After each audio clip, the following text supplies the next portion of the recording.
नमस्कार दोस्तों, मैं हरीश जोशी स्वागत करता हूं अपने रूफटॉप ऑर्गेनिक गार्डन में। दोस्तों, आज का टॉपिक हमारा बिल्कुल नया है।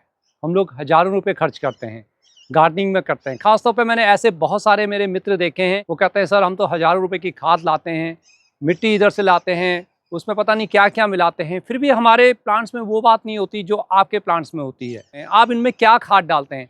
तो अक्सर क्या होता है कि हम ना सिर्फ खाद पर ही सीमित रह जाते हैं। हमें लगता है कि हम प्लांट को खाद देंगे और हमारी बहुत अच्छी ग्रोथ हो जाएगी। ये बहुत बड़ी गलतफहमी है। जिसने भी जो कहा, चाहे रॉक फॉस्फेट कहे, कोई कुछ कहे, कोई सीवीड्स कहेगा, बहुत सारी चीज़ें हम लाते हैं और अपने प्लांट्स में डालते हैं, रिजल्ट कोई खास नहीं मिल पाते और कई बारी क्या होता है कि हमारा प्लांट मर जाता है।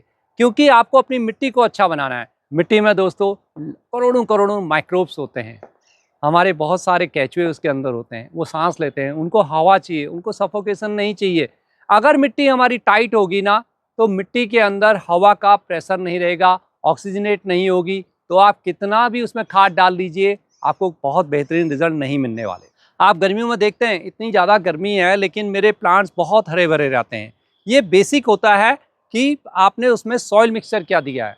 मैं अडेनियम की बात करता हूँ, देखिए आपसे अडेनियम, देखिए अडेनियम मेरा कितना शानदार खिल रहा है, लेकिन इसकी सॉइल मिक्स कैसी बना रखी है ये इस पर डिपेंड करता है। दूसरे मेरे आप में देखेंगे मिर्च के पेड़ दिखाता हूँ मैं आपको, यहाँ पर देखिए इस प्रकार से ये मिर्च हो रही है मेरी, तो इसमें आपने क्या दिया है, आपकी सॉइल मिक्स क्या है, ये डिपेंड करता है। तो दोस्तों आइए, आज मैं आपको गार्डनिंग की एक ऐसी ट्रिक बताता हूँ जिससे आप अपनी मिट्टी को, सॉइल को बहुत हल्का बना सकते हैं। मैं पार्टिकुलरली सिर्फ एक टॉपिक पर बात करूंगा और उसके बहुत सारे बेनिफिट मैं आपको बताऊंगा। मैं बार बार आपसे कहता हूं कि अपनी मिट्टी को हल्का बनाइए, ऐसे बनाइए कि हम मिट्टी को ना आराम से ऐसे गमले को उठा पाएं। मिट्टी में मिक्स करने के लिए कई बार मैं आपको कहता हूं सैंड मिलाइए, कोकोपीट मिलाइए और राइसस मिलाइए। अब दोस्तों राइसस, जब भी मैं राइसस की आपसे बात करता हूं तो सब परेशान हो जाते हैं, क्योंकि सबको राइसस ईजिली अवेलेबल नहीं है, बहुत महंगा पड़ता है। ऑनलाइन जब आप लाते हैं 4 से 5 किलो एक कट्टा सा आता है, वो बहुत मुश्किल होता है, उसकी शिपिंग चार्जेस बहुत ज़्यादा हो जाती हैं। लेकिन दोस्तों राइसस के अलावा मेरे पास एक अल्टरनेटिव और है। जैसे मैं बात करता हूँ, देखिए मैंने अपने गार्डन के लिए ये मंगाया है, ये आप देख रहे हैं उगाओ से। और कोकोपीट मैंने अक्सर आपको दिखाया है, मैं हमेशा अक्सर मंगाता रहता हूँ और मैं मंगाता हूँ अच्छी कंपनियों का ही कोकोपीट। मेरे को लोकल मार्केट के कोकोपीट पर ना ज़्यादा विश्वास नहीं होता है, क्योंकि मैं पहले कई बारी उसमें धोखा खा चुका हूँ, मेरे को रिजल्ट बहुत बेकार मिलते हैं। इनका कोकोपीट मैंने देखा है बहुत अच्छा होता है, लो सॉल्ट कंटेंट होता है इसके अंदर, तो आप इजीली इस पर विश्वास कर सकते हैं। तो ये कोकोपीट अब हमारी क्या काम करता है इसके बारे में हम आपको डिस्कस करेंगे, लेकिन आपको इस कोकोपीट को इस्तेमाल करना आना चाहिए। अगर आप इसी कोकोपीट को अलग तरीके से इस्तेमाल करते हैं या गलत तरीके से इस्तेमाल करते हैं तो आपको फ़ायदे के बजाय भी नुकसान हो सकता है। तो दोस्तों वीडियो को पूरा देखना, आपको पसंद आएगा, पसंद आए तो लाइक ज़रूर करना दोस्तों, और नए हैं तो मेरे साथ जुड़ जाइए। तो आइए दोस्तों, सबसे पहला स्टेप होता है हमारा इसको कोकोपीट को पानी में भिगोना। तो देखिए मैं इसको इजीली निकाल लूँगा और ये मैंने निकाल लिया है। तो मैंने सूरजमुखी सनगोल्ड के सीड्स भी मंगाए हैं, मैं आपको इसमें कोकोपीट में इसको उगा के दिखाऊंगा। देखिए एक बड़ा सा कंटेनर लिया है, इस कंटेनर में इसको रख दें। ध्यान रखें कि पूरा प्लास्टिक को आप निकाल दें अच्छी तरह से। इसके अंदर भी आपको पूरे इंस्ट्रक्शन दे रखे हैं, आप इसमें फॉलो कर सकते हैं। वैसे तो मैं आपको वीडियो में बता ही रहा हूँ। तो आपको इसको अच्छी तरह से पानी में भिगो लेना है। देखिए मैंने एक बड़ा सा टब लिया हुआ है, आप 20 लीटर या 25 लीटर की जो भी बाल्टी आपके पास है या इस प्रकार से कोई टब है तो उसमें आप इसको ले सकते हैं। अब ये 5 किलो का जो ब्रिक है दोस्तों हमारा, ये लगभग हमें 25 से 30 किलो के आसपास में दे देगा, यानी कि आपके काफ़ी इससे गमले तैयार हो जाते हैं। अगर मैं आपको कहूँ तो आप कम से कम 30 से 40 गमले इसमें ईजिली आप इस्तेमाल कर सकते हैं। तो वीडियो को पूरा देखना दोस्तों। अब इसको इस प्रकार से भिगोते हुए लगभग मैं 7 से 8 घंटे के लिए छोड़ दूंगा और फिर इसको धूप में अच्छी तरह से सुखा लूँगा। एक बारी वॉश करना है आपने और एक बारी पानी में आपको इसको भिगोना भी पड़ता है, तभी आप इसको इस्तेमाल कर पाते हैं। तो आप 4 से 5 घंटे या 5 से 7 घंटे इसको भिगो सकते हैं, लेकिन अभी अंधेरा हो गया है तो मेरे तो ये पूरी रात भर ऐसे इस प्रकार से इसमें भीगा रहेगा।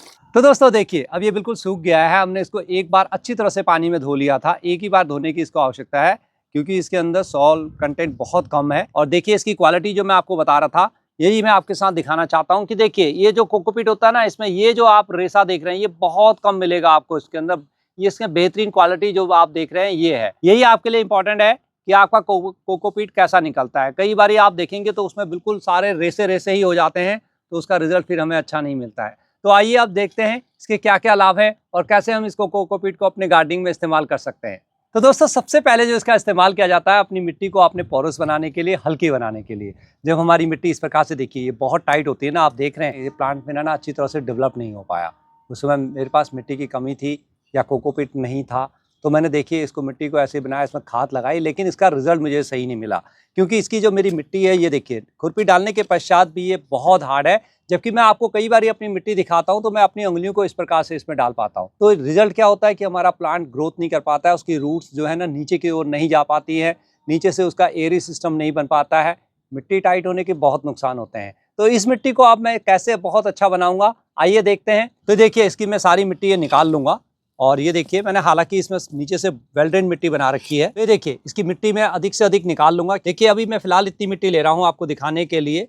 अभी इसमें मैं खाद नहीं मिला रहा हूँ, खाद आप अपने प्लांट के हिसाब से, उसकी रिक्वायरमेंट के हिसाब से मिला सकते हैं। लेकिन मैं आपको ये दिखाना चाह रहा हूँ कि इसको हम बैटर कैसे बना सकते हैं। इसको हल्का बनाने के लिए देखिए मैं थोड़ा सा इसमें ऐड कर लूँगा परलाइट। परलाइट जब भी आप कोकोपीट का इस्तेमाल करते हैं तो थोड़ा सा अगर आप इस्तेमाल कर सकते हैं, अगर आप खर्चा कर सकते हैं। देखिए बहुत ज़्यादा नहीं है, इतना मैंने किया, और इसमें साथ में ले लिया मैंने इतना सा कोकोपीट। ये देखिए ये लगभग इसका 1/10 भाग होगा, ज़्यादा भी नहीं आपको मिलाना है। और ये देखिए इससे जो मेरी आप ये मिट्टी का टेक्सचर बन जाएगा, ये बिल्कुल भुरभुरा हल्का बनेगा। और इसको आराम से डाल दें। इसमें परलाइट क्या काम करेगा, वाटर को ना अपने अंदर रिटेंशन करेगा, और साथ में आपका कोकोपीट भी। कोकोपीट और जब परलाइट को हम मिला देते हैं तो एक बहुत अच्छा टेक्सचर आपका मिट्टी का बनता है। आप इसमें इंडोर प्लांट लगा सकते हैं, गुलाब को लगा सकते हैं, या किसी भी प्लांट को लगा सकते हैं। आपका प्लांट आपको बहुत बेहतरीन रिजल्ट मिलेगा। अब देखिए इस प्लांट को आप चाहे तो इसमें आराम से लगा सकते हैं। इसको थोड़ा 2-4 दिन शेड में रखते हुए अगर मैं देखूंगा तो इसमें आपको फिर थोड़े से फ्लावर आपको नजर आने लगेंगे। तो आप हल्का सा अपने प्लांट को बचा सकते हैं। ऊपर से थोड़ा सा मैं, आजकल गर्मी है, कोकोपीट और ऐड कर रहा हूँ, और ऊपर से ये गार्डन सॉइल को फिर मैंने उसमें ऊपर से ऐड कर दिया। तो दूसरे पॉइंट पर हम आते हैं। इसका दूसरा यूज हम कर सकते हैं सीड जनरेशन के लिए। किसी भी प्रकार को सीड जनरेशन के लिए कोकोपीट से बढ़िया माध्यम कुछ हो नहीं सकता है। और दोस्तों आप अक्सर मेरे से सनफ्लावर के सीड्स मांगते रहते हैं ना, तो इससे मिलती जुलती वैरायटी है। देखिए ये सनफ्लावर गोल्ड सीड्स जो हैं, ये मैंने उगाव से ही मंगा रखे हैं। और इसका इस्तेमाल कैसे करना है, कैसे कोकोपीट में हम लगा सकते हैं, मैं आपको दिखाता हूँ। बस एक कंटेनर लेना है जिसमें नीचे से होल हो, और उसमें कोकोपीट भर दीजिए, और थोड़ा सा अगर आपके पास अवेलेबल है तो इस प्रकार से परलाइट को मिला दें। बस इतना ही परलाइट आपने इसमें मिलाना है। ये आपकी बेहतरीन एक सीड जनरेशन के लिए सॉइल मिक्स तैयार है। इसी में आप एडेनियम भी उगा सकते हैं। आप अक्सर पूछते रहते हैं, आप ट्राई करके तो देखिए। सब्जियों के बीज हों या दूसरे फ्लावर्स के बीज, इसमें ईजिली उग जाते हैं, और इसको रखने की भी दिक्कत नहीं होती है। बार बार आपको पानी डालने की इसमें आवश्यकता नहीं होती है। आपने सीड्स को निकाल लेना है, और देखिए मैं इतने से सीड्स इसमें ले रहा हूँ। आप देख रहे हैं बहुत अच्छे अच्छे ये सीड्स हैं, और इन सीड्स को आप धीरे धीरे इस प्रकार से चारों तरफ फैला के रख दें। ये तो बहुत सारे प्लांट हमारे निकल जाते हैं, जो अपने दोस्तों को, रिश्तेदारों को भी आप इनको गिफ्ट कर सकते हैं। तो ये देखिए मैंने सिंपल इस प्रकार से इनको दबा दिया। अब आपका क्वेश्चन आ सकता है कि कोकोपीट में ही क्यों हम मिट्टी में ना इसको उगाएं। अगर आपने ये सीड्स ऐसी मिट्टी में लगा भी दिए ना, जैसे मेरी ये सॉइल देखिए बिल्कुल हल्की है, अगर मैं इसमें इस प्रकार से इसको दबा भी दूँ तो, लेकिन दोस्तों कई बार क्या होगा, इसका पानी बहुत जल्दी सूख जाता है गर्मियों में। ये सीड्स आपके जर्मिनेशन होंगे ही नहीं। मिट्टी हार्ड होती है, उनके लिए सीड्स को नीचे पहुँचना, उसके रूट्स का निकलना बहुत मुश्किल होता है। और सीड्स मिट्टी में ना एक चीज़ बहुत ज़्यादा होती है, वो होती है किसी भी मिट्टी को आप लेंगे उसमें फंगस बहुत ज़्यादा होता है। तो वो थोड़ा थोड़ा अगर पानी ज़्यादा हुआ, कम हुआ, तो आपका सीड बिल्कुल जनरेट नहीं होगा। इसलिए जब भी आप सीड जर्मिनेशन के लिए सोचें तो आप कोकोपीट का इस्तेमाल करिए, और उसके साथ साथ थोड़ा सा उसमें परलाइट या वर्मिकुलाइट, जो अभी मेरे पास नहीं है, वर्मिकुलाइट भी इस प्रकार से आता है, आप देख सकते हैं फोटो में। इन तीनों का मिक्सचर बना लीजिए और सीड जर्मिनेशन कीजिए। आपको लगभग 90 से 95% या 100% इसमें आपको रिजल्ट मिलने वाला हो, चाहे आप एडेनियम के हों। देखिए मेरे एडेनियम के सीड्स मैंने इसी में ग्रो किए हुए हैं। अब आप देख रहे हैं ये।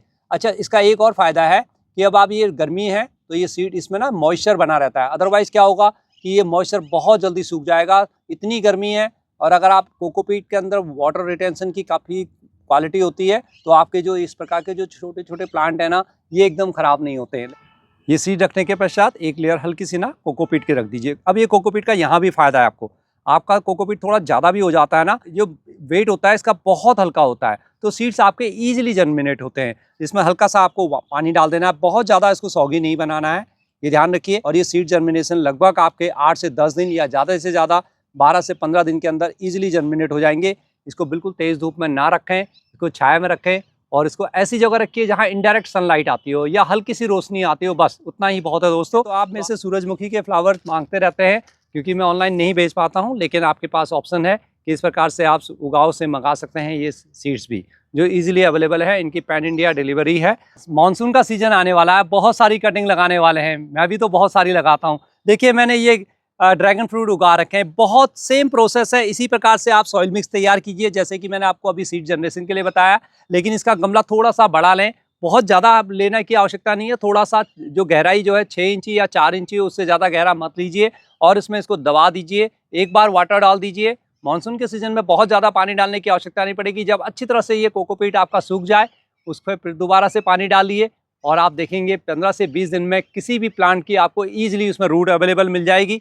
गर्मियों के दिन है, अभी इसमें आप कटिंग को नहीं लगा सकते हैं, लेकिन बरसात में इसको ट्राई करना तो आपको बहुत आसानी से इसमें रूट्स मिल जाएंगी। इस प्रकार से देखिए और आपकी हर कटिंग सक्सेस होगी। और जब आपने इस प्रकार से सॉइल मिक्स तैयार की होगी, यानी कि उसमें परलाइट, वर्मिकुलाइट और कोकोपीट को मिला के जो मिक्सचर बनाया होगा ना, वो बहुत बेहतरीन होगा। उसमें फंगस नहीं आएगा और उसमें मॉइस्चर लेवल हमेशा बना रहता है, जो कि बहुत इंपॉर्टेंट होता है रूट्स के लिए। तो दोस्तों, इसका चौथा यूज जो बहुत इंपॉर्टेंट है, देखिए मेरी छत पे है बहुत सारे गमले और लोग आके घबराते हैं कि आपने इतना सारा वेट अपनी छत पर कर रखा है। तो मैं उनको यही कहता हूँ कि आप मेरे गमले उठा के देखिए, और जब वो मेरे गमले उठाते हैं ना, तो वो हैरान हो जाते हैं। मैंने अपनी छत के वेट को ना लगभग 30 से 40% कम कर रखा है, क्योंकि मेरी जो सॉइल मिक्स बनती है वो बहुत ज़्यादा हल्की होती है। मैं अक्सर यूज़ करते रहता हूँ किचन कंपोस्ट, और किचन कंपोस्ट के साथ मैंने आपको बता रखा है, कई बार राइसेस मुझे मिलता है तो उसका इस्तेमाल करता हूँ, और ज़्यादातर इस्तेमाल मैं करता रहता हूँ कोकोपीट का भी, जो अपनी सॉइल मिक्स बनाने के लिए। ये देखिए, जहाँ इसमें 15 किलो के आसपास का वजन है, इसको हम इजीली इस प्रकार से उठा लेते हैं।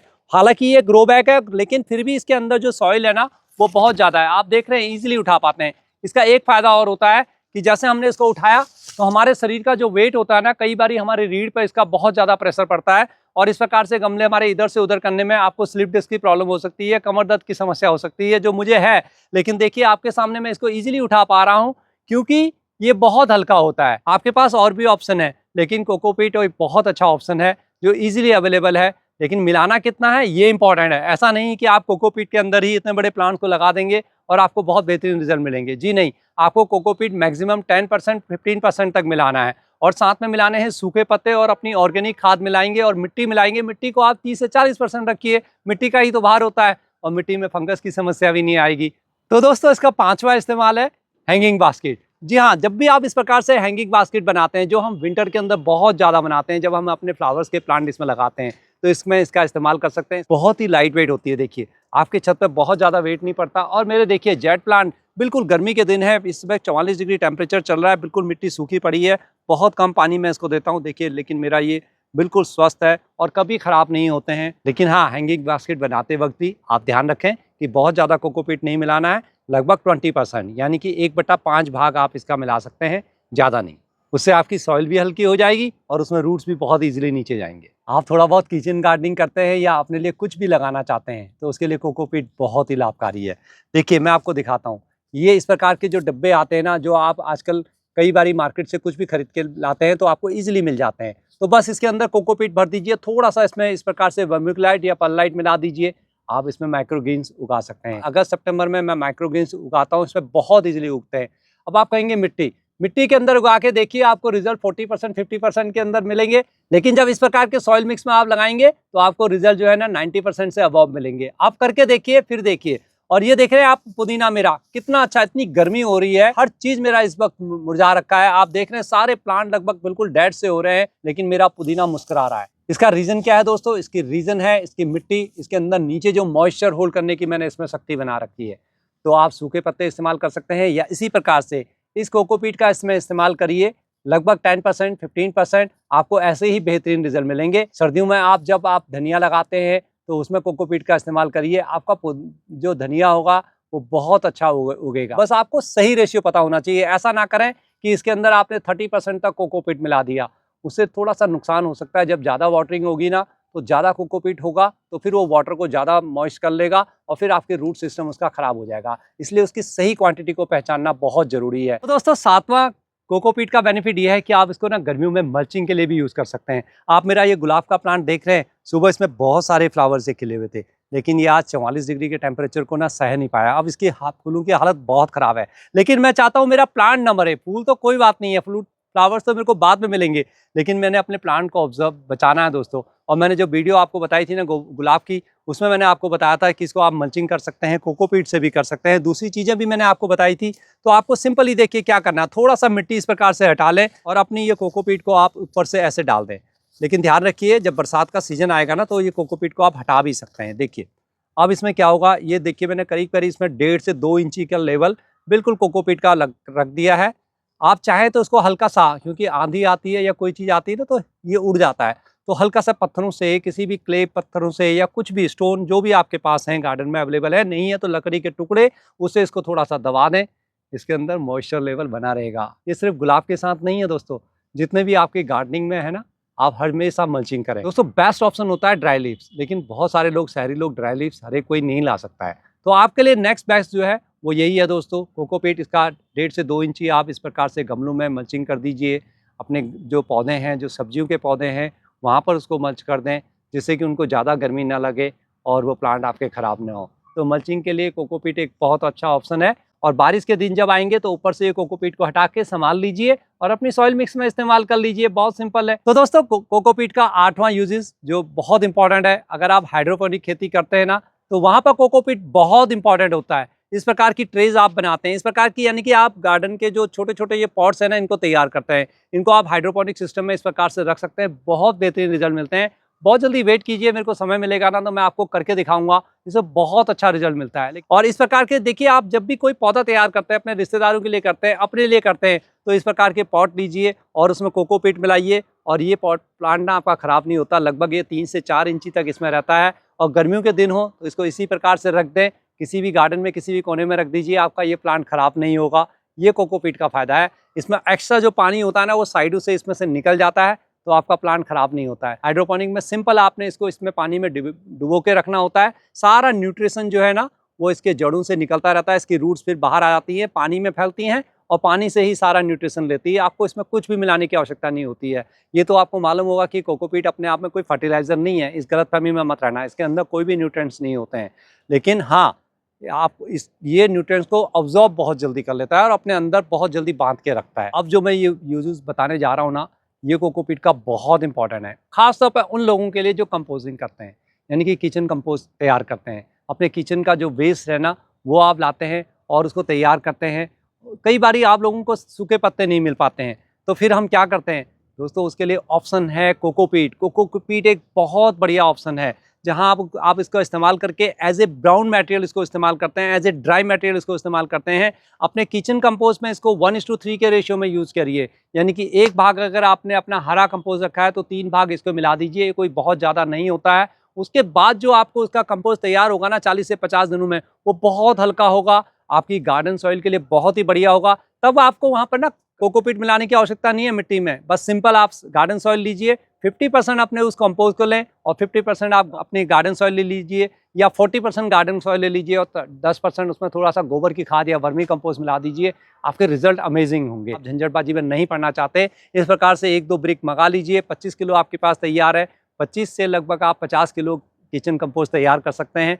ये जो कंपोस्ट तैयार होती है ना, ये बहुत हल्की होती है और सबसे बड़ी बात क्या है ना, इसके अंदर आपको कोई स्मेल नहीं मिलेगी, कहीं कोई स्मेल नहीं मिलेगी, कोई कीड़े नहीं आते हैं। आपको पता है कंपोस्ट क्यों खराब हो जाता है? क्योंकि जब वो एनारोबिक कंडीशन उसमें हो जाती है, हवा का उसमें बिल्कुल प्रेशर नहीं रहता है, उसमें कम्पैक्ट हो जाता है आपका। तो कोकोपीट के साथ वो समस्या नहीं आती है। आप इजीली गार्डनिंग कर सकते हैं। आपके पास थोड़ा सा गार्डनिंग के लिए स्पेस है, आप बालकनी में गार्डनिंग करते हैं ना, तो किचन कंपोस्ट को जरूर तैयार कर रहे हैं। उसके लिए कोकोपीट से बढ़िया ऑप्शन आपके पास कुछ है नहीं, अगर सूखे पत्ते नहीं है तो दोस्तों 10वां उपाय देखिए, हम मार्केट से जब भी ऑनलाइन कुछ भी प्लांट मंगाते हैं, खासतौर पर आप एडेनियम मंगाते हैं, है ना, तो एडेनियम आपने देखा है कोकोपीट में ही लगा हुआ आता है। इवन आजकल ना बहुत सारे पौधे आपको गुलाब या दूसरी चीज़ें भी कोकोपीट में मिलेंगी लगे हुए, तो ये बहुत ही अच्छा ऑप्शन होता है। कोकोपीट में देखेंगे आप ना, ये बहुत जल्दी ग्रो करता है क्योंकि इसके अंदर इसको बहुत अच्छा एक वातावरण मिलता है। लेकिन उसके लिए थोड़ा सा ना आप इसमें कोकोपीट और आधा जो है गोबर की खाद या वर्मी कंपोस्ट जो भी है उसमें मिक्स कर दीजिए और उसमें लगा दीजिए।